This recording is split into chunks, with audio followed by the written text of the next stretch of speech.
Programang ito ay rated SPG. Striktong patnubay at gabay ng magulang ang kailangan. Maaaring may masiselang tema, lengguwahe, karahasan, sexual, horror o droga na hindi angkop sa mga bata.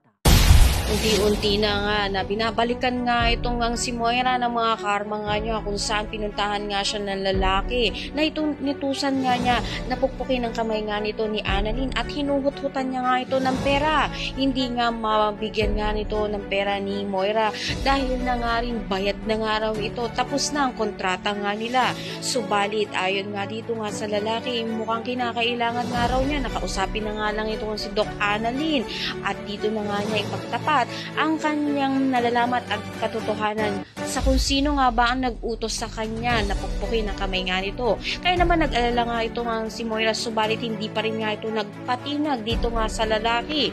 Kaya naman habang magkausap ito nga si Zoe at ito nga si Moira na kung saan nag-aalala na nga raw ito nga si Zoe na baka nabosesan nga agad nga nito ni Lynette, kaya naman iniwas na nga lang siya dito nga kay Moira upang maiwasan na nga ang kaguluhan dito hanggang sa umalis na nga lang nga ito nga si Moira. Lalaki.